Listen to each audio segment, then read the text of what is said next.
Hey guys, I normally do 0 cycle clears for Honkai Star Rail on this channel, but today I thought I'd try doing something a bit different. Not many people talk about enemy knowledge in Honkai Star Rail, probably because the game keeps most in-depth information hidden. But if you want to effectively clear endgame, especially in Apocalyptic Shadow which has a heavy emphasis on gimmicks, knowing exactly what enemies do is essential to clearing. The slideshow I will be referencing for this video is also available in the description. Feel free to use the timestamp there to skip to whatever sections you need. I also have a Google Sheets in the description with all the successful team clears I have seen so far, with video links where available. While I try to leave helpful tips on my endgame clears here and there, this is my first dedicated video series of this kind, so let me know if you have any feedback or would like to see something similar for future endgame content. With that out of the way, let's begin. Scarabaz, or known in Apocalyptic Shadow as the Sky-Shredding Star Devourer Swarm, has two phases, each phase with 3.5 million HP, 600 toughness, and 40% res to non-weak elements.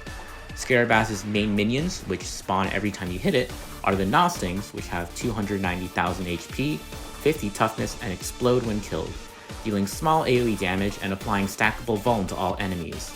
Lesser Stings are similar, but have 30k less HP and different weaknesses, and as I will also point out later, apply double the Vuln and will refund 1 SP when killed. They are also the most dangerous due to being able to explode on your team and applying Outrage, which will lock them to using basics for 2 turns. Luckily, they only spawn on phase 2 and relatively infrequently, so they aren't that big of an issue. So by now you can guess that Scarabaz is pretty tanky, but exactly how tanky is it? Well, he has about double the HP of Cocolia from last rotation, and 60% more HP than Kafka 2 rotations ago. Now, before we cry HP inflation, it's important to note that it is very easy to stack Vuln on him, since killing the Stings is practically mandatory, and by the time you break Scarabaz, you should have anywhere from 6 to 10 stacks granting you 60 to 100% Vuln.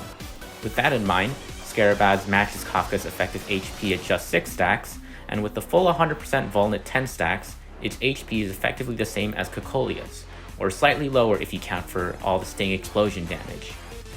The real problem, which you might have discovered while trying to kill this boss, is the Stings themselves.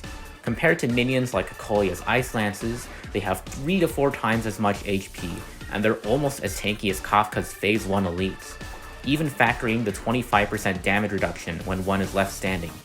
Unless you're running a sustainless team, even the Herta and Acheron's nukes aren't enough to one-shot these enemies.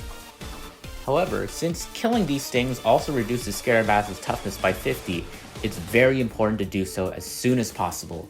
You'll need to kill 12 Stings per phase max to break Scarabaz if you can't reduce its toughness directly, though in practice it's closer to between 6 and 10.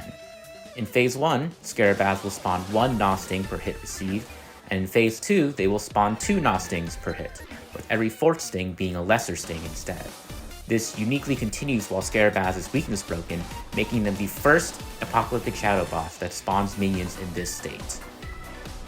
Each Nosting death explosion will also deal about 4% of Scarabaz's max HP, scaling with debuffs, on top of inflicting 10% Vuln plus a very minor team heal. Note that this heal isn't enough to justify sustainless runs on its own, it'll help your allies tank 1 extra hit at best. This death damage gets reduced to 1% before Scarabaz's weakness is broken, since all AS bosses take 4 times less damage when not broken. Killing a lesser Sting on the other hand will deal about half that damage, double the Vuln, and refund 1 SP instead. Interestingly, this reduced death damage is because lesser Stings deal wind damage when they explode, which goes through 40% wind resistance, while Nostings deal quantum damage, which is unresisted by Scarabaz. Of course, Scarabaz itself also explodes when weakness broken, losing 4% of its max HP along with roughly 25% of the Sting's HP and quantum damage. This explosion also breaks them, causing entanglement delay. If you're close to breaking Scarabaz and are about to face a massive attack from the Stings, it might be a good idea to use this to your advantage and focus Scarabaz to break everyone at once.